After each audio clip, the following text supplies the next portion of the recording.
everyone and a very warm welcome to you all on this amazing platform जिसका नाम है Doubtnut class 12 Hindi medium channel और मैं आपकी इंग्लिश एजुकेटर पूजा शर्मा। कैसे हैं आप सभी मेरे सारे धुरंधर, कैसे हो आप? I hope that you all are fine. यार ये ऑल आर फाइन बोलना ना बड़ा ही नॉर्मल लगता है। हाँ, अगर इसकी जगह आपने कभी किसी से सुना हो ये कहते हुए I am fit as fiddle, या किसी से सुना हो आई एम ऑन क्लाउड 9 या इस तरीके के दूसरी, तो आप क्या सोचते हो यार ये क्या चीज है, ये इसने कुछ अलग बोला है ना? वो अट्रैक्ट करता है। आप जब आंसर्स में भी ऐसे वर्ड्स लिखते हैं तो आपका आंसर अट्रैक्टिव बनता है, आपका आंसर प्रेजेंटेबल बनता है। और इसी चीज पर काम करने के लिए मैं आज आपके आंसर मेकिंग को अच्छा करने के लिए एज वेल एज आपकी वोकैबुलरी का एक सेक्शन जो बहुत ही इंपॉर्टेंट है and that is idioms and phrases, उसकी क्लास लेकर के आई हूं। एंड आई अश्योर यू, मैं तुम्हें सच्ची बता रही हूँ, यू विल लव इट। आपको बहुत मजा आने वाला है इस सेशन में, बिकॉज आप अपनी वोकैबुलरी को बहुत ही ज्यादा अच्छे से एनहांस करेंगे एंड आपको लगेगा कि यस, हम आजकल जो यूज करते हैं वो बहुत ही नॉर्मल इंग्लिश हो चुकी है, अब हमें एडवांस इंग्लिश पे पहुंचना चाहिए। बिकॉज अगर हम एग्जामिनर के थॉट प्रोसेस से देखें या जो एग्जाम सेटर हैं, जो आंसर्स चेक करने वाले हैं, आंसर शीट चेक करने वाले हैं, उनके थॉट प्रोसेस से देखें, उनके नजरिए से देखें, तो वो एक जेनरिक मार्किंग करते हैं कि पता है कि यहाँ पे बच्चा ऐसा लिखने वाला है। हमें जेनरिक नंबर्स नहीं लाने हैं, हमें एक मार्क भी कट नहीं करवाना है, हमें एक नंबर भी कट नहीं करवाना है। इस संघर्ष के साथ में हमें पढ़ाई करनी है, इस उद्देश्य के साथ में हमें अपने मार्क्स लाने हैं। तो क्यों ना हम अपने वोकैबुलरी को और अच्छे से करें, और वोकैबुलरी को अच्छे करने के लिए आपको उसके अंदर क्या करना होता है, इडियम्स और फ्रेजेस का भरमार यूज करना होता है, और फिर उसे अंडरलाइन कीजिए, हाईलाइट कीजिए और अपने आंसर को दूसरों के आंसर से डिफरेंट बनाइए और नंबर्स पूरे पाइए।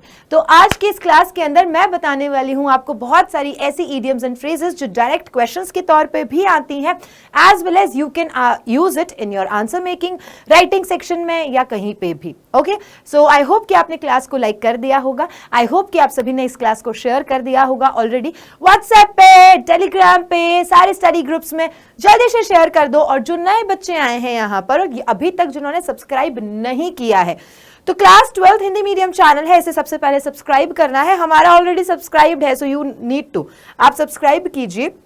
एंड इस चैनल पे आप जाकर के होम में देखिए, जाकर के आप सारे वीडियोस देख सकते हैं, हमारे वन शॉट के वीडियोस लगे हुए हैं, मैंने इवन हिंदी का भी अच्छे से वन शॉट करवाया हुआ है आपको। देन आपके पास में सारे सब्जेक्ट्स के वन शॉट्स हैं, देन आपके सब्जेक्ट वाइज ऑल लेक्चर्स हैं, ये सब तो आपको मिल जाएगा किस पे, होम पे। फिर वीडियोज में जाकर के भी आपको बहुत सारे वीडियोज मिलेंगे, जैसे आप देख सकते हैं यहाँ पर टाइम टेबल, 45 दिन का क्या टाइम टेबल होना चाहिए, वेरी वेरी इंपॉर्टेंट क्वेश्चन क्या है। लाइव सेक्शन में जाकर के आप देख सकते हैं कि आपको कौन कौन सी लाइव मिलने वाली है, अपकमिंग लाइव्स कौन सी हैं, पहले लाइव कौन सी हो चुकी है जो आपके एग्जाम के लिए बहुत ही इंपॉर्टेंट है। जरूर से प्यार देते रहिए और क्लास को सब्सक्राइब करके, इस चैनल को सब्सक्राइब करके क्लास को बहुत सारा प्यार देना है। चलिए let's get started with idioms and phrases. क्या होता है इडियम्स एंड क्या होते हैं फ्रेजेस? सो बेसिकली देखो, आपको मैंने एक चीज बताई है बच्चों कि पोअम जो होती है उसके अंदर उसे ब्यूटिफाई करने के लिए, उसे और अच्छे से प्रेजेंट करने के लिए उसके अंदर हम जैसे राइमिंग स्कीम यूज करते हैं। बहुत सारे ऐसे वर्ड्स होते हैं जिन्हें थोड़ा सा चेंज करके लिखा जाता है ताकि वो रिदमेटिक वे में यूज हो रहा है। वैसे ही अगर हम नॉर्मल हमारे सेंटेंसेस हैं उन्हें बाकी सबसे थोड़ा डिफरेंट बनाने के लिए और अपनी इंग्लिश का थोड़ा सा फ्लॉन्ट करने के लिए, शो ऑफ करने के लिए कुछ ऐसे इडियम्स या फ्रेजेस, या हम जैसे कह सकते हैं मुहावरे, या फिर हम कह सकते हैं वाक्यांश, इनका यूज करते हैं, तो वो हमारे आंसर को बहुत ही अलग बना देता है एंड फुल मार्क्स दिला देता है।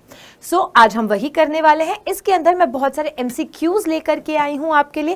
What you need to do right now is कि मैं जब भी आपको क्वेश्चन दूं तो आप उसका कमेंट सेक्शन के अंदर आंसर पूरा लिखेंगे। इससे तुम्हें याद भी होगा। याद करवाने का प्रॉमिस मैं देती हूं कि मैं तुम्हें इसे याद ऐसा करवाऊंगी कि तुम जिंदगी भर नहीं भूलोगे, और तुम्हें पता है कि इसमें मैं माहिर हूं।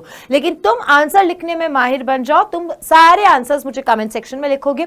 याद कितना हो गया है वो मुझे कमेंट सेक्शन में जरूर से बताओगे। So let's get started. Idioms and phrases का द वेरी फर्स्ट फ्रेज हमारे पास है pick holes in.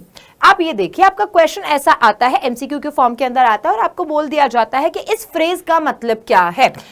Pick holes in, अब पिक करना मतलब तो आप सोचते हो पिक अप द कॉल से सोचते हो, होल्स मतलब गड्ढे होते हैं, पिक होल्स इन मतलब किसी में गड्ढे करना, हाँ किसी में छेद कर देना। क्या हो सकता है देखिए, ए टू मेंड और रिपेयर समथिंग, मेंड करना या रिपेयर करना मतलब किसी चीज को ठीक करना।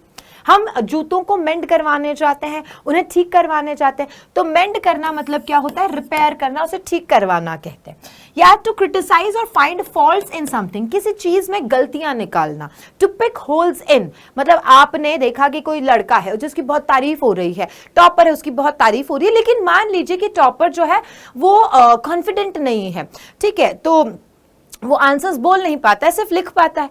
तो आप क्या करते हो, यू क्रिटिसाइज कि भले होगा टॉपर लेकिन देखो बोलना तो आता नहीं है उसे। So what you are doing, आप उसके अंदर गलतियां निकाल रहे हो। क्या कर रहे हो, फाइंड फॉल्ट्स, गलतियां निकालना उसे कहा जाता है। Then to discover something new and exciting, आपने कुछ नया एक्साइटिंग सा ढूंढ लिया है, उसको आप कह सकते हो टू पिक होल्स इन। या डी to show approval and support for something, आप कहते हो हम तुम्हारे साथ है, हाँ जैसे मैं नहीं कहती हूँ बच्चों तुम संघर्ष करो, हम तुम्हारे साथ है, लेकिन इसका मतलब ये तो नहीं होने वाला है फॉर श्योर। तो आई होप कि आप लोगों ने कमेंट सेक्शन में इसका करेक्ट आंसर पहले से ही दे दिया है। करेक्ट आंसर आपका यहां पर होगा टू क्रिटिसाइज और फाइंड फॉल्ट्स इन समथिंग। इसीलिए मैंने इसमें ज्यादा टाइम भी लिया, क्योंकि क्या होता है टू पिक होल्स इन का मतलब सिंपली होता है कि आप किसी की आलोचना, क्रिटिसाइज करना मतलब क्या होता है, आलोचना करना, किसी की क्या करना, आलोचना करना, किसी के अंदर गलतियां ढूंढना, तो that is called as to pick holes in. अब आप किस में यूज कर सकते हो, आपके कभी भी कोई भी ऐसे आता है, ठीक है, ऐसे आता है और आप ऐसे के अंदर जो है गवर्नमेंट स्कीम्स के बारे में बताते हो कि गवर्नमेंट स्कीम्स हैं, कोई भी ऐसे है, चाहे आप पोल्यूशन को लेकर के बता रहे हो तो आप बताते ही हो किसी ना किसी के अंदर, डाउरी सिस्टम है तो उसमें बताते हो कि गवर्नमेंट स्कीम्स हैं and there are some certain government schemes but people are not aware about that schemes. तब आप ये टू पिक होल्स इन, ये इसका भी यूज कर सकते हैं वहां पर। Okay, I hope that you liked it the way I told you, और ये कभी नहीं भूलने वाले हो आप। चलिए नेक्स्ट क्वेश्चन की तरफ आगे बढ़ते हैं। What does the phrase set off, और ये वेरी इंपॉर्टेंट, इतनी बार रिपीट हुआ है ना, ये इतनी बार रिपीट हुआ है आपका फ्रेज सेट ऑफ, ये बहुत बार आया, तो आपको इसको रट लेना है। सेट ऑफ का मतलब क्या होता है, टू स्टार्ट अ जर्नी और ट्रिप, किसी चीज की शुरुआत करना। To extinguish a fire, extinguish का मतलब होता है बुझाना, एक्सटिंग्विश का मतलब क्या होता है, बुझाना, आग को बुझाना, उसे सेट ऑफ कहा जाता है क्या। या टू डेकोरेट समथिंग, किसी को डेकोरेट करना, ये तो बिल्कुल नहीं होगा। टू डिले एन इवेंट, किसी इवेंट को आप डिले कर रहे हो, जानबूझ करके लेट कर रहे हो, तो ये भी नहीं होगा। Now there are two things here, set off उसका मतलब क्या होगा, तो टू स्टार्ट अ जर्नी और ट्रिप, उसे क्या कहेंगे, सेट ऑफ। अब देखो आप में से बहुत सारे बच्चों के डेफिनेटली आता है, कई बारी रिपोर्ट राइटिंग आ सकती है, और रिपोर्ट राइटिंग में ज्यादातर आपको बोला जाता है कोई एक्सीडेंट के ऊपर आता है कि एक एक्सीडेंट हुआ है और आपको उसके ऊपर रिपोर्ट लिखनी है। Just telling you where you can use this set off, सच्ची में बोलोगे कि मैम याद रहेगा हमेशा। तो बस का एक्सीडेंट हुआ या ट्रेन का एक्सीडेंट हुआ, हमने बताना है कि भाई ये ट्रेन यहां से स्टार्ट हुई थी, और इस स्टार्ट की जगह आप क्या कर सकते हो, आ गया समझ में। That's so easy कि आप वहां पर ये लिखे कि the train started from here and ऐसे, तो बट उसकी जगह set off ऐसा यूज कर सकते हो, अंडरलाइन कीजिए, आपको पूरे नंबर मिलेंगे। चलिए नेक्स्ट क्वेश्चन की तरफ आते हैं। Next question says fall flat, भाई ये भी बार बार पूछा जाता है, very important and very close to examiners heart, I don't know why. Fall flat इतना उनको क्यों अच्छा लगता है, हर बार पूछ लिया जाता है। सो फॉल फ्लैट का मतलब क्या है, टू सक्सीड अनएक्सपेक्टेडली। अनएक्सपेक्टेडली का मतलब क्या होता है, अनएक्सपेक्टेडली का मतलब कि आपने ऐसी आशा ही नहीं की हो, इसे निराशा नहीं कहेंगे, ऐसी जैसा काम हुआ है वैसी आशा नहीं की हो। तो जैसे टू सक्सीड अनएक्सपेक्टेडली का मतलब हो सकता है कि तुम्हारे पेरेंट्स ने माना कि ये तो पास हो जाएगा, वो भी बहुत है, बट यू सक्सीडेड अनएक्सपेक्टेडली, तो ये आप वहां पर यूज कर सकते हैं। देन बी आता है टू फेल और not achieve the desired effect, यानी आपको एक ऐसा काम करना चाहते थे, उसका कुछ प्रभाव पड़ने वाला था, लेकिन तुम जो करना चाहते थे उसको अचीव ही नहीं कर पाए, उसे कहेंगे। या to collapse physically, collapse physically का मतलब क्या होता है, जैसे कि कोलैप्स हो जाना मतलब गिर जाना, तो शारीरिक तौर पर आप मतलब कहीं पे गिर गए तो उसे कहा जा सकता है फॉल फ्लैट, ये तो नहीं होगा। Then to become extremely popular, popular हो गए भाई, तुम इन्फ्लुएंसर बन गए, तुम ना पूरे अपनी एक कोई रील वायरल हो गई, तुम्हारी एक रील वायरल हो गई, तुम हो गए पॉपुलर, तो are you fall flat? I don't think so कि ये होगा। क्या करेक्ट आंसर होगा? टू फेल और not achieve the desired effect, क्या होगा? B, that means fall flat, जो सोचा कुछ हुआ नहीं, हाथ में ही नहीं आया। जैसे आप सोचो कि पंचर फ्लैट हो गया, सॉरी क्या होता है वो, पहिया व्हील जो होता है ना, तो पहिया व्हील फ्लैट पड़ गया तो हम आगे नहीं बढ़ पा रहे हैं। दैट मीन्स जो हमारा डिजायर्ड डेस्टिनेशन है वहां तक नहीं पहुंच पा रहे हैं। तो फॉल फ्लैट का मतलब कि हमने बहुत कुछ सोचा लेकिन हमारे हाथ में कुछ लगा नहीं, उसे कहा जाता है। चलिए नेक्स्ट क्वेश्चन आता है सेट इन। देखो सेट ऑफ और सेट इन दोनों करके जाना, वेरी इंपॉर्टेंट मेरे लल्ला, very important. Set off and set in, इसको तुलना में ही याद करना, कंपैरिजन रखना अपने दिमाग में कि सेट इन क्या होता है, सेट ऑफ क्या होता है। सो यहाँ पे what does the phrase set in most likely mean? Set in का मतलब to begin and become established, established का मतलब क्या होता है, स्थापित हो जाना किसी चीज का। B, to physically place something in a specific location, यानी कि एक physically place, to physically place something in a specific location, कुछ निश्चित जगह पर या विशिष्ट जगह पर, कोई विशिष्ट जगह पर सॉरी कोई विशिष्ट जगह पर किसी चीज को स्थापित कर देना। अब यहां पर भी स्थापित आया था, यहां पर भी आया। To arrive at a conclusion और डिसीजन, कंक्लूजन का मतलब क्या होता है, सारांश। कंक्लूजन का मतलब क्या होता है, सारांश। तो आप ना किसी डिसीजन पे पहुंच गए, यानी आपने कुछ चीज को डिसाइड कर लिया है। या to change the position of something, किसी जगह को इधर से ले जाकर के उधर रख दिया। मम्मी क्या करती है, यही करती है। हमारे तो कोने के अंदर एक पूरी चेयर होती है, चेयर के ऊपर कपड़े पे कपड़े पे ढेर, वहां पे भी तो होता ही है, वो भी तो होता है। लेकिन मम्मी क्या करती है, मम्मी करती है उन कपड़ों के ढेर को समेट करके इधर एक अच्छा सा अलमारी में साफ सुथरा ढेर बना देती है। हमारे लिए तो दोनों ही ढेर है। ढोर तुम हो नलायकों, वो अजीब लगता है, ये साफ सुथरा हाइजीनिक क्लीन लगता है। वहां तुम्हारे कौन से कपड़े धुले पड़े हैं कौन से नहीं है ये तुम्हें पता नहीं है। यहाँ मम्मी ने सब कुछ करके रखा है आराम से, जैसे हमने तुम्हारे लिए सब कुछ कर रखा है इस चैनल पर। बड़े आओ आराम से, चाहे तुम्हें 12th में हिंदी देखनी है, चाहे इंग्लिश देखनी, चाहे कोई भी सब्जेक्ट देखना है, एवरीथिंग इज अवेलेबल हियर। आपको हर चीज यहाँ पर मिलेगी, आप पढ़ो तो सही, ढोर की तरह नहीं बैठना है तुम्हें। सो सेट इन का मतलब क्या होता है, to begin and become established. याद रखना है, टू बिगिन स्टार्ट करना एंड बिकम स्टैब्लिश्ड, उसे क्या कहते हैं, सेट इन कहा जाता है, सेट इन कहा जाता है। चलिए नेक्स्ट क्वेश्चन को देखेंगे हम। नेक्स्ट क्वेश्चन आपके सामने आता है,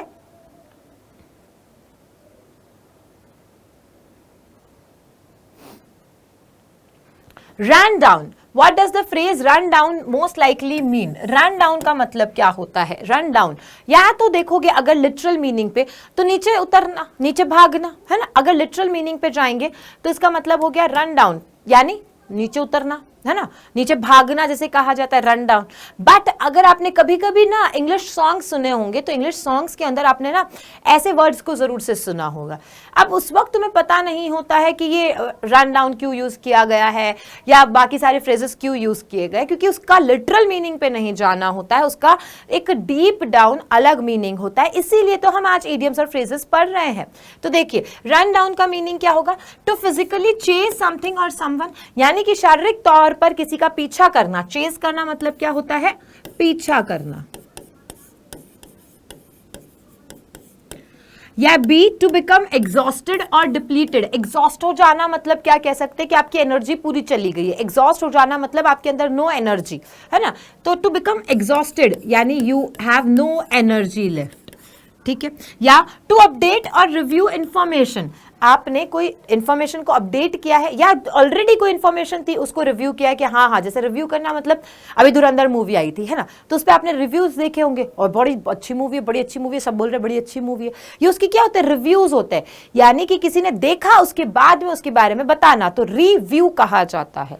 देन टू क्लीन और ऑर्गेनाइज समथिंग। रन डाउन का मतलब क्या होता है, टू बिकम एग्जॉस्टेड और depleted. I am running down my energy, यानी मैं एग्जॉस्ट हो रहा हूं, मेरी एनर्जी खत्म हो रही है, उसे क्या कहा जाता है, टू रन डाउन। चलिए नेक्स्ट आता है at the drop of a hat, very important, very important, again most repeated question है आपके एग्जाम्स में, मोस्ट रिपीटेड क्वेश्चंस है आपके एग्जाम में, उसमें ये वाला पार्ट आपके आता है and that says what, at the drop of a hat, at the drop of a hat, okay, क्या मीनिंग होगा, at a time when it is least expected, यानी ऐसे समय जहां पर आपने लीस्ट एक्सपेक्ट किया हो, आपने मतलब सोचा ही ना हो कि ऐसा हो जाए और आपका हो जाए उसे, विदाउट एनी हेजिटेशन और इमीडिएटली, यानी हेजिटेशन का मतलब क्या होता है, झिझक, बिना किसी झिझक के, बिना किसी झिझक के, या इमीडिएटली, तुरंत जिसे कहा जाता है।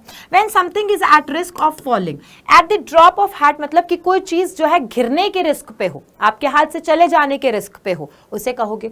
या after a long period of waiting, या इसका मतलब है बहुत लंबे समय के इंतजार के बाद में कोई चीज आपको मिले तो उसे कहेंगे at the drop of a hat, okay. So at the drop of a hat का मतलब होता है बिना हेजिटेशन के, यानी इमीडिएटली, क्या कहते हैं, विदाउट एनी हेजिटेशन, या जिसे कहते हैं तुरंत, at the drop of a hat मतलब तुरंत कर दिया, ठीक है। जैसे कि मैंने कहा चलो जल्दी से क्लास को लाइक करो, तो at the drop of a hat you did it, आपने इमीडिएटली उस काम को लाइक करके बता दिया मुझे, तो मुझे पता चल गया what you did, at the drop of a hat आपने उस काम को कर दिया, ओके। चलिए नेक्स्ट है pull a fast one, next phrase आपके पास में आता है pull a fast one, pull a fast one next phrase आता है, क्या मीनिंग होता है पुल अ फास्ट वन का, A to perform a magic trick, यानी कि आपने कोई ताश के पत्तों के साथ में या फुल स्लीव्स पहन करके जो मैजिशियंस करते हैं वो ट्रिक कर दी, या टू डिसीव और ट्रिक समवन, डिसीव करना धोखा देना होता है, डिसीव करना मतलब क्या होता है, धोखा देना होता है, तो आपने क्या करा, किसी को ट्रिक कर दिया, किसी को उल्लू बना दिया, किसी के साथ में डिसीव कर दिया उसको। To act quickly in an emergency, pull a fast one का मतलब क्या होगा कि कुछ इमरजेंसी आई, जैसे मानो देखो आपके हमारे घर में आती रहती है कि कोई बच्चा गिर गया या किसी का एक्सीडेंट हो गया या कोई एकदम से बेहोश हो गया है। अब ऐसी सिचुएशन में कुछ लोग जो है वो दूसरे को देख के बेहोश हो जाते हैं, और कुछ लोग क्या करते हैं कि उन्हें इंस्टेंट, उनका जो बॉडी है, उनका जो माइंड है, वो उस तरीके से एक्ट करता है, इंस्टेंटली एक्ट करता है कि now we need to do this, के फटाफट से ये करना है, वो करना है, वो करना है, और उनके दिमाग में सारी चीजें ना कट टू कट चलती रहती है कि ओके सबसे पहले हॉस्पिटल लेके जाना है, हॉस्पिटल ले जाने का कहाँ ले जाना है, तो उनके दिमाग में सेकंड थॉट आ जाता है, यहाँ लेके जाना है, कैसे लेके जाना है, एम्बुलेंस बुलाना है, नहीं नियर बाय है तो हम गाड़ी पे ले जा सकते हैं, ऑटो बुलाना है, तो ये जो चीजें है ये क्या है, you are acting so quick, उसे कहा जा सकता है। या to complete a task efficiently, आपने बहुत अच्छे तरीके से किसी काम को कर दिया है, तो करेक्ट आंसर है पुल अ फास्ट वन का मतलब टू डिसीव और trick someone. To pull a fast one का मतलब क्या है, आपने किसी को धोखा दे दिया हो, तो to pull a fast one को याद रखेंगे आप, टू डिसीव और ट्रिक समवन। नेक्स्ट आता है टू डाई इन हार्नेस, सबसे पहले का हार्नेस का मतलब क्या होता है, हार्नेस का मतलब क्या होता है, आप लोग ना रोहित शेट्टी की और साउथ की मूवीज देखते होंगे, फॉर श्योर आप लोगों को बहुत लगाव होगा। अब उसमें देखते हैं ना कि कोई जो है हवे में झूले जा रहा है, कोई किसी को लात मारी है, लात मारी बहुत जोर से मारी, वो यहां से उड़ करके पीछे तक हवे में जा रहा है, तो क्या सीरियसली कोई हवे में उड़ सकता है, नहीं ना, उसके पास में कोई तो हार्नेस होगा, उसे कोई तो तार रस्सी कुछ तो पकड़े रखी है जो यहां से खींच के वहां तक लेके जा रही है, तो हार्नेस का मतलब वही होता है। हार्नेस का मतलब होता है जो ये तार या स्ट्रिंग या रस्सी जो होती है जिसे कि पकड़ा हुआ होता है, वो उसे कहा जाता है। Now to die in harness का मीनिंग क्या होगा, what is the meaning of to die in harness, A to die when actively working और सर्विंग, यानी उस वक्त किसी की डेथ होना जब वो एक्टिवली काम कर रहे हो। कई बार से सुनते हैं ना कि देश की सेवा करते करते उनकी डेथ हो गई है, दैट मीन्स व्हाट, ये क्या मतलब हुआ, इसका मतलब है काम करते करते किसी की डेथ हो गई है। To die in state of rest और इन एक्टिविटी, इसका जस्ट अपोजिट कि इन एक्टिविटी में मतलब कुछ काम भी नहीं कर रहे थे और उनकी डेथ हो गई। या to die in formal uniform, uniform का आई डोंट थिंक सो कोई मीनिंग होगा यहाँ पर। और D to die in a remote और आइसोलेटेड प्लेस, रिमोट और आइसोलेटेड का मतलब क्या होता है, आइसोलेटेड का मीनिंग सिंपल सा होता है कि कोई जो निर्जन जगह है, कोविड के टाइम पे आइसोलेशन वाला वर्ड नहीं सुना, जिसे एकांत दे दिया जाता है, तो आइसोलेटेड प्लेस मतलब ऐसी जगह जहां पर एकांत है, क्या है, जहां पर एकांत है। सो डी आपके पास में है, to die in a remote और isolated place. I don't think so ये भी होगा, तो करेक्ट क्या होगा जल्दी से कमेंट सेक्शन। क्या रुक गए कमेंट, रुक गए कमेंट, ये यूज नहीं करोगे, ये याद आएंगे तुम्हें जब कोई और बोल रहा होगा, या जब मैं तुम्हें आंसर शीट्स दिखाऊंगी कि देखो इसने क्या क्या वर्ड्स लिखे, तब तुम सोचोगे अरे मैम मेरे को भी याद था, मैं लिखा क्यों नहीं। वाई टू पछताना, जब तुम्हें बता रही हूं, सिखा रही हूं। बताओ फटाफट से कमेंट सेक्शन के अंदर। टू डाई इन हार्नेस का मतलब है to die while actively working और सर्विंग, यानी आप काम करते करते, काम कौन सा काम, जैसे कि आप सेवाएं दे रहे हैं, किसी की गवर्नमेंट जॉब में है या प्राइवेट जॉब में है, जैसे पढ़ाते पढ़ाते किसी की डेथ हो जाती है, तो that is called as to die in harness. Okay, चलिए नेक्स्ट क्वेश्चन आता है, the apple of one's eye, very easy, I don't think so कि कोई भी इसमें गलत करेगा, तो मेरे बिना एग्जाम्पल्स दिए, मेरे बिना एक्सप्लेनेशन के आप मुझे इसका करेक्ट आंसर बताएं। The apple of one's eye, I think इस नाम से ही, लिटरल मीनिंग से ही समझ सकते हो थोड़ा थोड़ा कि एप्पल है किसका, वंस आई, किसी की आंखों का एप्पल है, तो आंखों का एप्पल तो नहीं होता है, आंखों का तारा होता है। सो अ चेरिश्ड पर्सन और thing that is very dear, या इरिटेशन वाला या डिस्कंफर्ट नहीं होगा, पर्टिकुलर स्किल नहीं होगा यहाँ पर, यूनिक ऑब्जेक्ट और पोजेशन नहीं, अ चेरिश्ड पर्सन और thing that is very dear. तो ये आपका करेक्ट आंसर हो गया। Very easy it was, I don't think so कि कुछ गड़बड़ है, कुछ भी गलत है। Without any delay we are going to do at a stretch. देखो एट अ लेंथ भी होता है, एट अ स्ट्रेच भी होता है, there are two, at a length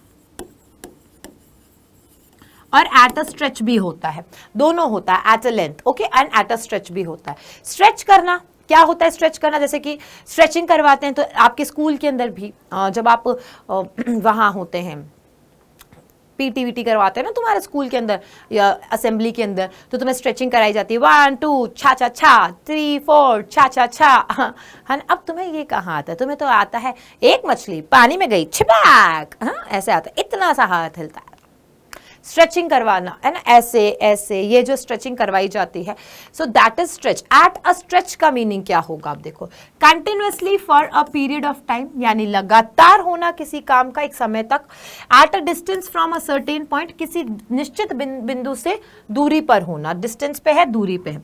after making a significant effort, यानी कोई आपने काम किया है उसके बाद में आप उसके एफर्ट्स के बारे में बात कर रहे हैं, या विद ग्रेट डिफिकल्टी और एफर्ट, तो करेक्ट आंसर यहां पर होगा continuously for a period of time. Eight a stretch का मतलब हो गया कि भाई मैं एक काम को लगातार एट अ स्ट्रेच करते ही जा रहा हूं, continuously for a period of time. Simply like you can say about your exams, your preparation, कि हम ना काफी टाइम से बस अपने एग्जाम की तैयारी कर रहे हैं, तो एट अ स्ट्रेच आप पढ़ाई करते ही जा रहे हैं of your boards exam, right. चलो मूविंग अहेड, नेक्स्ट आता है to live in a fool's paradise. Oh my god, again very easy it is, literal word पे भी जाओगे तो भी समझ में आ जाएगा। टू लिव, जीना, किसके अंदर जीना, फूल्स पैराडाइज। पैराडाइज का मतलब क्या होता है, हम जन्नत कह सकते हैं, या हम ऐसी जगह कह सकते हैं जैसे कि किसी का राज्य साम्राज्य हो, ऐसा करके, है ना। तो पैराडाइज है यहाँ पर, किसका, फूल का पैराडाइज है ये, ठीक है। तो नाम से पता चल रहा है। To live in a state of true happiness, true नहीं है, फूल लिखा है, मूर्ख की बात की गई है, ठीक है। बी क्या है, to live in a situation of false happiness और illusion, may be, may not भी हो सकता है, नहीं भी हो सकता है। इल्यूजन का मतलब क्या होता है, इल्यूजन का मतलब होता है भ्रम। इल्यूजन का मतलब क्या होता है बेटा जी, भ्रम होता है। क्या होता है, भ्रम होता है। Then to live in a place with beautiful scenery, नहीं, सीनरी के बारे में नहीं बात किया। To live without any worries, बिना चिंता के रहना, वरी का मतलब क्या होता है, बिना चिंता के। So to live in a fool's paradise means to live in a situation of false happiness और इल्यूजन, मूर्खों की दुनिया है ना। If you remember there was a particular poem जिसके अंदर आपने जरूर से पढ़ी होगी वो पोअम या स्टोरी काइंड ऑफ, कि एक राजा था, वो दिन को रात कहता, तो उसके सारे के सारे जो जनता थी वो सब जने भी दिन को रात कह देते थे, है ना। तो वो मूर्खों का राजा है, और वहां के लोग भी सब क्या है, मूर्ख हैं, वो भ्रम में रहते हैं, उनकी खुशियां एक्चुअल रियल खुशियां नहीं थी, तो false happiness it is. Next question पे आते हैं, ये हो गया an apples of one's eye हो गया है यहाँ पर। सूनर और later, very important for your exams. Sooner और लेटर बहुत इंपॉर्टेंट है। सूनर और लेटर, बहुत बार आपने मुझसे भी सुना होगा इस वर्ड को, जब बच्चे कमेंट करते हैं कि मैम नेक्स्ट क्लास के अंदर आप ये करवा दीजिएगा, या कई बारी कमेंट करते हैं कि मैम आप ये कब करवाएंगे, ये कब करवाएंगे, हमारा जो है बोर्ड का रिजल्ट कब आएगा, हमारे बोर्ड के एग्जाम्स कब होंगे। तो मैं कहती हूँ सूनर और लेटर तुम्हें पता चल जाएगा। सो व्हाट इज सूनर और लेटर, नाम से पता चल रहा है। सून मतलब क्या होता है, यहां से देखो सून वर्ड कहां देखा है सबसे ज्यादा, soon word coming soon, coming soon, जल्द ही आ रहा है, जल्द ही आ रहा है ना। कमिंग सून यही होता है, कोई जैसे कि मूवी के लिए आता है कमिंग सून मूवी आती है, कोई सीरियल होता है तो उसके आगे लिखा होता है कमिंग सून, तो जल्दी आना। लेटर, लेटर मतलब किससे बना है, लेट, लेट मतलब क्या होता है, बाद में, लेट मतलब बाद में। अब तुम देखो इसको, समझो इसको आराम से। सूनर और लेटर इमीडिएटली तो नहीं होगा, इमीडिएटली का तो मतलब क्या होता है, तुरंत से होता है, चलो नहीं। At some point in the future, eventually, eventually मतलब क्या होता है, आखिरकार, इवेंचुअली आखिरकार, इवेंचुअली आखिरकार। So at some point in the future, future के अंदर भविष्य में कभी ना कभी हो ही जाएगा आखिरकार, and that is the correct answer कि at some point in the future eventually, ये आपका करेक्ट आंसर है। वेरी क्विकली नहीं होगा, एट एन अनएक्सपेक्टेड टाइम, यानी कि आपने ऐसा समय जो सोचा नहीं हो उस वक्त हो जाए, तो ये भी नहीं होगा। The correct answer is at some point in future, sooner or later मतलब कभी ना कभी आखिरकार हो ही जाएगा in future। चलिए नेक्स्ट क्वेश्चन पे आते हैं। once for all, oh my god, very important, again very important, बहुत इंपॉर्टेंट है आपके एग्जाम्स के लिए। वंस फॉर ऑल, नॉट कि आपको एग्जाम में एज इट इज पूछा जाएगा, नहीं, एग्जाम में ये नहीं पूछा जाएगा, but in your answer making कोई भी चैप्टर उठा करके देख लो, आपसे जब भी पूछा जाता है तो समवेयर आप वंस फॉर ऑल का यूज करते हो, समवेयर आप वंस फॉर ऑल का यूज करते हो, कोई भी चैप्टर को उठा करके देख लो। सो वंस फॉर ऑल का मतलब क्या है, रिपीटेडली अंटिल कंप्लीट, यानी लगातार किसी काम का होना जब तक कि वो पूरा ना हो जाए, या फिर just one time with no need for repetition, या सिर्फ एक बार होना, उसकी रिपीटेशन की जरूरत नहीं है। See over a long period of time, लंबे समय तक की बात की गई है, या कंटिन्यूअसली विदाउट स्टॉपिंग, लगातार किसी काम का होना बिना स्टॉप हुए। तो वंस फॉर ऑल का सिंपल सा मतलब होता है वंस फॉर ऑल, वंस मतलब एक बार, है ना, वंस मतलब एक बार, तो just one time with no need for repetition, just one time, no need for repetition. तो जब आप कंक्लूजन लिखते हैं तो वंस फॉर ऑल आप सारी चीजों को बता देते हैं कि ऐसा ऐसा हुआ। थीम में पूछा जाता है तो आप बताते हैं कि जस्ट वंस, एक बार ये एक ऐसी चीज हुई, तो once for all is very important for your answer making. Even आपके राइटिंग सेक्शन में भी, चाहे वो ऐसे राइटिंग आ रहा है, चाहे आर्टिकल आ रहा है, चाहे कोई रिपोर्ट आ रहा है, कुछ भी आ रहा है, वंस फॉर ऑल तो आप यूज करते ही करते हैं। नहीं करते हैं तो start using it from now, आज से ही, अभी से ही से यूज करना शुरू कीजिए। चलिए नेक्स्ट आता है a fair weather friend, very important, very important. और ये जहां तक आई रिमेंबर, मैंने बहुत अच्छे से आपको एग्जाम्स में या बैच में या कहीं ना कहीं यूट्यूब पे बहुत अच्छे से समझाया हुआ है। अ फेयर वेदर फ्रेंड, देखो फेयर का जो है होमोफोन्स में मैं अलग से बताऊंगी, बट आप मुझे कमेंट सेक्शन में अभी जरूर से बताना कि कौन कौन सा डिफरेंट मीनिंग्स होते हैं फेयर के।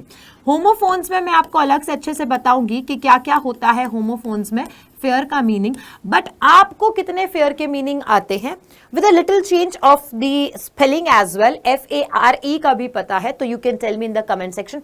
आई will definitely read the comments in the next class और बताऊंगी कि ये बच्चों ने जो है होमोफोन्स भी बहुत अच्छे से कर रखे हैं। So I am eager to see your comments, let's focus on this then. A fair weather friend, इसका मतलब क्या हुआ कि जब तुम्हारी जिंदगी में सब कुछ ना अच्छा चल रहा हो तब वो तुम्हारे साथ में होगा। लेकिन जिंदगी में जब चीजें, हमेशा जरूरी नहीं है कि सब अच्छा चले, तुम्हारे पास में जैसे जिस दिन पैसे नहीं हैं, ठीक है, तो वो दोस्त जो तुम्हारे साथ में हमेशा घूमता फिरता है, आज वो तुम्हारे साथ में नहीं है, या तुम आज अच्छा फील नहीं कर रहे हो, पार्टी करने के मूड में नहीं हो, मौज मस्ती करने के मूड में नहीं हो, रील्स बनाने के मूड में नहीं हो, उसकी फोटोज खींचने के मूड में नहीं हो, वो तुम्हारा साथ नहीं देगा, तुम्हारे साथ बैठ करके तुम्हें समझने की कोशिश नहीं करेगा। That is a fair weather friend.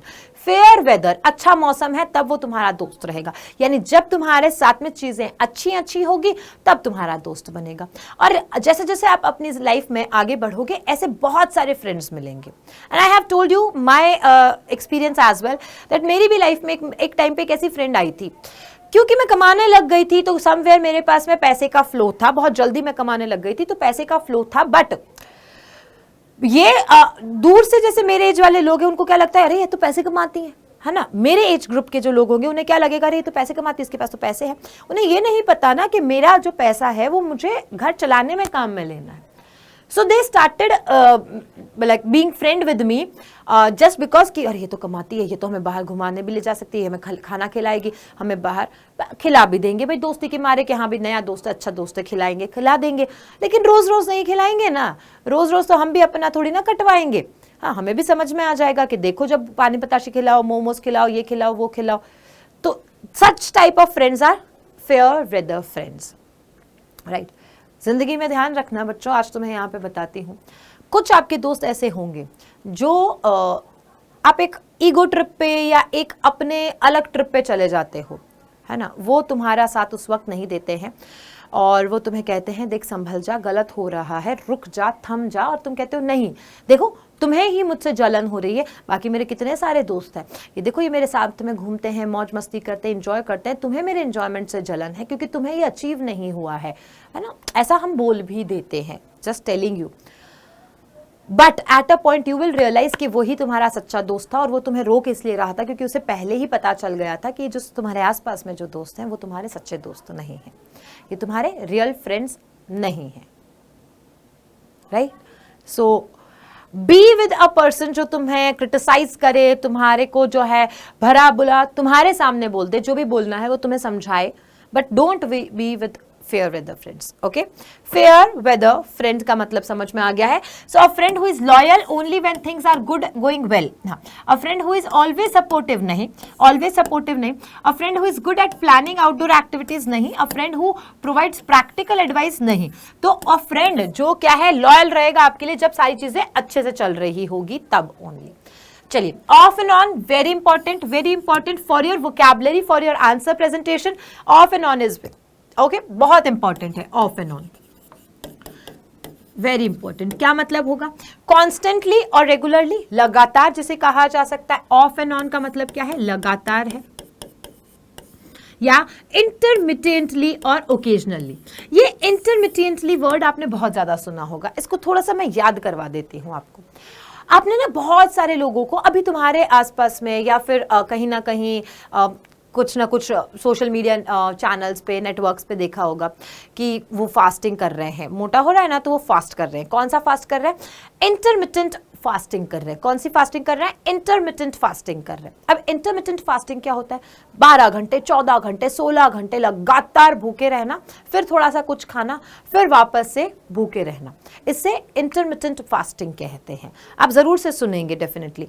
Keto fasting भी होती है, बहुत अलग अलग होती है, लेकिन ये 16 घंटे भूखे रहना वाला ईजी होता है और लोगों को लगता है कि भूखे रहने से जो है वो कहीं ना कहीं हमारा वेट लॉस हो जाता है, तो वो इस पे ज्यादा जाते हैं, जबकि हर की बॉडी अलग है, इंडिविजुअल हम लोग हैं और हमारे हर की बॉडी अलग रिएक्ट करती है भूखे रहने पे। So don't go with what anybody said और कितने शेयर्स हैं इसके ऊपर, इस कितने लाइक किए हैं लोगों ने उसके ऊपर, don't ever go with on that. Coming to back to this point, intermittent या फिर जिसे कह सकते हैं ओकेजनली, कभी कभार वाली बात होती है, उसे ऑफ एंड ऑन कहते हैं, या कंटिन्यूअसली विदाउट स्टॉपिंग, या फिर at a fix time each day. अब फिक्स टाइम ईच डे, जैसे मैं तुम्हारे से फिक्स टाइम मिलती हूँ 6 बजे ईच डे, तो ऑफ एंड ऑन तो नहीं होगा, ये तो रेगुलर चीज हो गई। तो ऑफ एंड ऑन का मतलब क्या हुआ, इंटरमिटेंट और ओकेजनली, जिसे क्या कहते हैं, कभी कभार। कभी कभार कोई काम का कभी कभार होना, उसे क्या कहते हैं, इंटरमिटेंट या फिर ओकेजनली। ऑफ एंड ऑन तुमसे मिलना हो जाता है, यानी ओकेजनली तुमसे मिलना हो जाता है।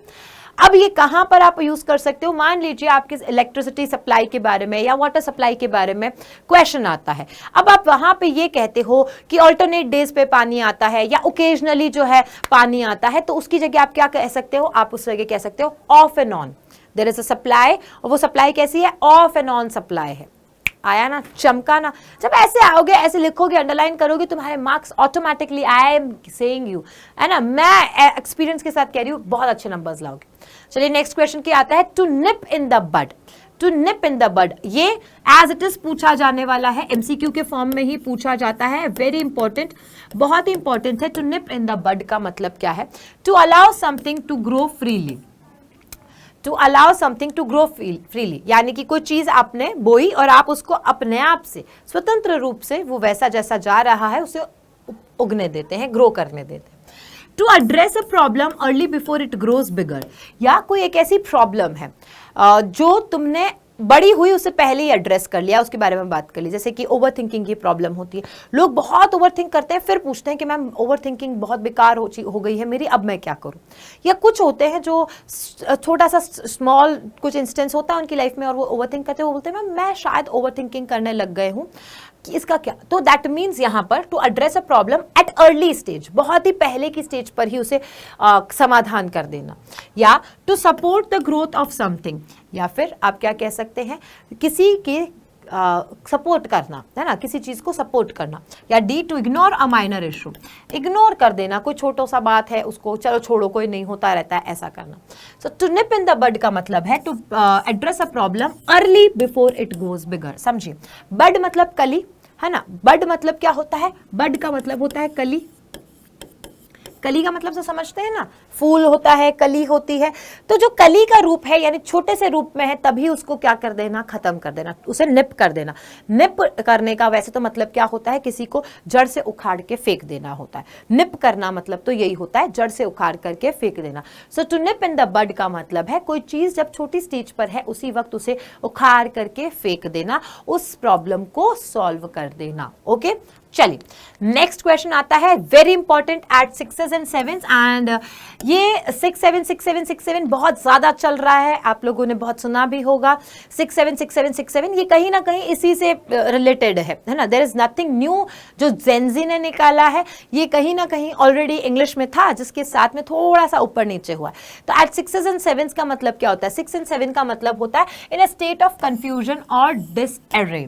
क्या होता है, in a state of confusion और डिसअरे, यानी आप कंफ्यूजन के अंदर हो, आपको पता नहीं है कि मुझे क्या करना है ना, you are not able to choose anything at that point, आपके सामने चॉइसेस भी है तो आपको नहीं पता, you are in a confusion state, तो वो उसे कहा जाता है in a state of confusion को क्या, एट 6s and 7s। बहुत इंपॉर्टेंट है, बहुत ही ज्यादा इंपॉर्टेंट है, very very very important it is for your exams. Next आता है कैरी आउट, ये देखो फिर से फ्रेज आ गया है, set in, set off, carry out. Okay, carry out क्या मतलब होता है यहाँ पर, to physically move something from one place to another, यानी कैरी आउट, इसको बाहर रख दो, है ना, कैरी करना मतलब उठाना, आउट मतलब बाहर, तो उठा के बाहर रख दो, नहीं I don't think so. To complete और परफॉर्म अ टास्क और प्लान, कोई कैरी आउट करना मतलब कि आपको मैंने बोला कि बेटा आपका टास्क है कि आज आप एक पर्टिकुलर टॉपिक के ऊपर आर्टिकल लिखेंगे, ठीक है। So what you did, you completed और you have performed a task, जो आपको दिया है उस काम को पूरा कर दिया, so you carried out that. Okay, या to begin a new project, किसी प्रोजेक्ट को शुरुआत करना, या टू अबंडन, अबंडन का मतलब होता है त्यागना, ये आपके आता है बेटा, अबंडन बहुत ज्यादा आता है, अबंडन करना, त्यागना, छोड़ना, गिव अप करना, इन सबको अबंडन के लिए यूज किया जाता है, एग्जाम में बहुत पूछा जाता है। So the correct answer to carry out means to complete or perform a task or plan, कोई काम को पूरा करना, let's carry out this, okay, let's do this, तो इसे क्या कहा जाता है, carry out का मतलब होता है complete और perform a task or plan। Next जो है वो आपका थैंक यू स्लाइड है, क्योंकि यहाँ पर हो चुका है हमारा कंप्लीट इडियम एंड फ्रेजेस जो आपके एग्जाम्स के लिए मोस्ट इंपॉर्टेंट है। इससे बाहर इक्का दुक्का है जो आते हैं एंड जो वर्ड लिटरल मीनिंग के साथ में होते हैं एंड बहुत ही इजी होते हैं, बाकी इन्हें कर लोगे तो डेफिनेटली आपके सारे क्वेश्चंस अच्छे से हो जाएंगे, चाहे वो आपके इडियम्स एंड फ्रेजेस के डायरेक्ट क्वेश्चंस आए एमसीक्यू के फॉर्म के अंदर, या आपको अपने आंसर राइटिंग में प्रेजेंटेशन के अंदर अच्छा प्रेजेंट करना है, मार्क्स गेन करना है, उसके लिए यूज करना है। एनी हाउ जितना बताया है बस उसे 2-3 बार रिपीट कर लीजिएगा and you are good to go. Good to go भी देखो इस तरीके के वर्ड्स होते हैं जिसको आपको यूज करना होता है एंड इसी यूजेज से बार बार बोलने से वो तुम्हारे दिमाग में रिटेन रहेंगे। So not only you have to write it but also you have to speak it, तब आपको याद रहते हैं। सो आई होप कि आप लोगों के कमेंट्स लगातार यहाँ पर आते रहेंगे, बताएंगे कैसी लगी है क्लास और क्या आप यूज़ करने वाले हैं इन सारे इडियम्स एंड फ्रेजेस को। नेक्स्ट क्लास किस पे चाहिए ये भी मुझे बताइएगा ज़रूर से, एंड डेफिनेटली क्लास को बहुत सारा प्यार, बहुत सारा लाइक और बहुत सारे शेयर्स दीजिएगा। मिलूंगी मैं आपसे नेक्स्ट क्लास में। Till then have a happy smile on your face. Happy new year guys, thank you, bye bye, sayonara.